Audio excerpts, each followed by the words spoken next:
Einen wundervollen guten Tag zusammen und willkommen zurück schon wieder zu einem News-Video. Dieses Mal geht es um Kasachstan. Kasachstan hat nun ein Gesetz beschlossen, das seit genau 6 Tagen jetzt die Behörden oder besser gesagt die Internetprovider dazu zwingt, jeglichen HTTPS-Traffic zu entschlüsseln. Das heißt, wenn ihr eine normale Webseite aufruft, wie zum Beispiel bugzilla.mozilla.org, das ist quasi die Bug-Seite oder der Bug-Sammler von Firefox und Co., dann werdet ihr hier vorne dieses HTTPS vorne dran sehen. Und das bedeutet, diese Webseite ist verschlüsselt.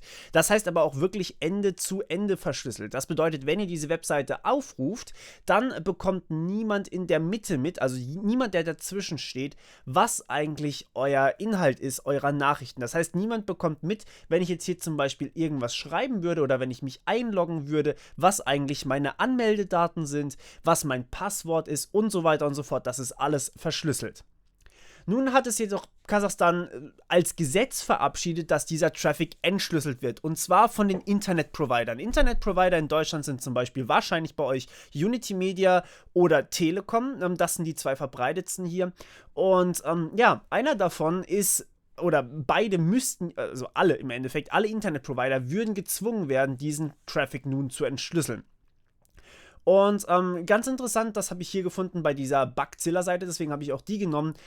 Die haben jetzt hier tatsächlich einen Bug-Report, also quasi einen Fehler in Firefox gemeldet, dass dieses Verfahren von den Behörden eben nicht angenommen werden soll. Wie das Verfahren funktioniert, zeige ich euch sofort. Er hat sogar Beweise hier mitgeliefert, dass es funktioniert. Das heißt, wir haben hier auf einmal plötzlich Facebook als Firma aus Kasachstan drin und nicht mehr aus den US, wenn man auf Facebook zum Beispiel geht. Und dadurch könnte eben jetzt auch zum Beispiel der Internetprovider komplett euer Facebook-Passwort mitlesen und das würde dann natürlich auch an die Behörden gehen, was natürlich ziemlich bösartig ist.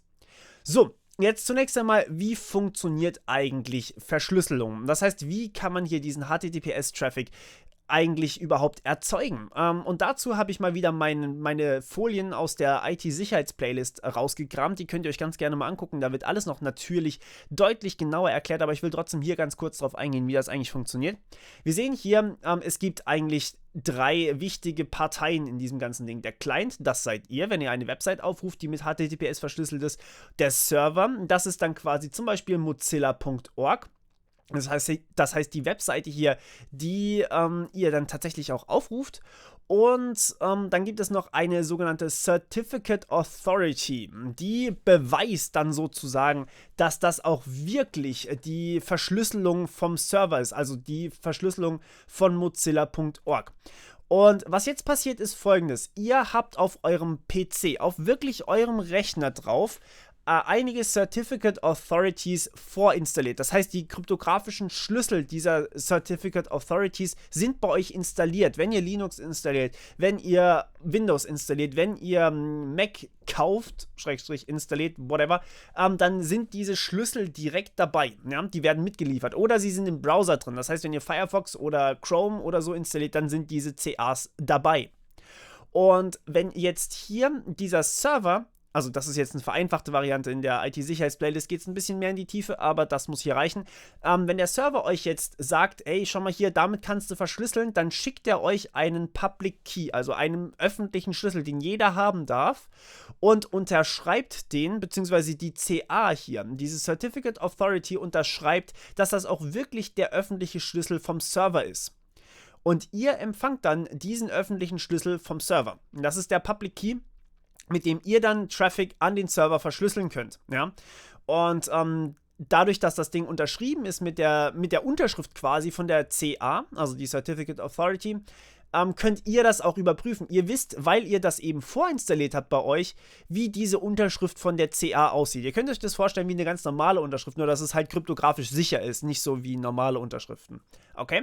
So funktioniert im Endeffekt das Verfahren. Das heißt, niemand in der Mitte hat die Möglichkeit, diesen Schlüssel hier auszutauschen gegen einen eigenen Schlüssel, weil eben die CA bei euch vorinstalliert ist und ihr wisst, wie diese CA-Unterschrift eigentlich aussieht.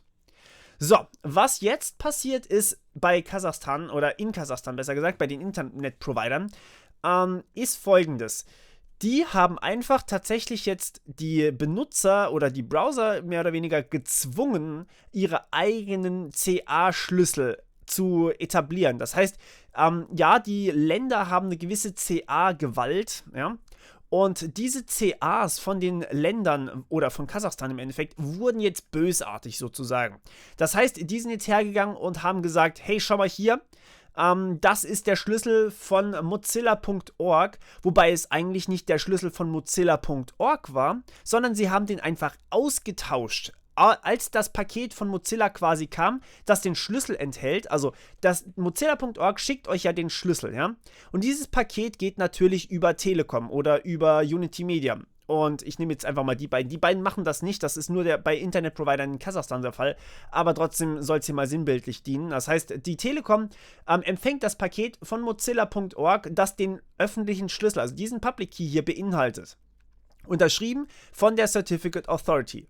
Was jetzt die Telekom machen würde, wäre, sie tauscht dieses Paket aus gegen einen eigenen Schlüssel. Das heißt, einen anderen Public Key, zu dem die Telekom den geheimen Schlüssel hat, mit dem sie jeglichen Traffic, also jegliche Datenpakete entschlüsseln kann. Das heißt, dieser Schlüssel hier, dieser hellblaue, der eigentlich vom Server ist, der ist jetzt von der Telekom und die Telekom hat die Entschlüsselungsgewalt über diesen geheimen Schlüssel hier.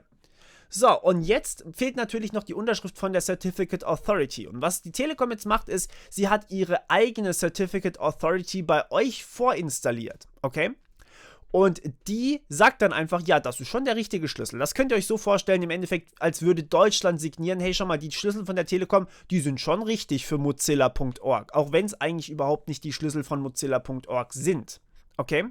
Und dann empfangt ihr das Paket und bei euch steht dann, ja gut, das ist ein gültiger Schlüssel. Ich habe ja hier, Deutschland vertraue ich ja, deswegen habe ich hier das Ganze als gültige CA. Das heißt, die CA hat unterschrieben, dass der Schlüssel gültig ist, also vertraue ich dem Schlüssel.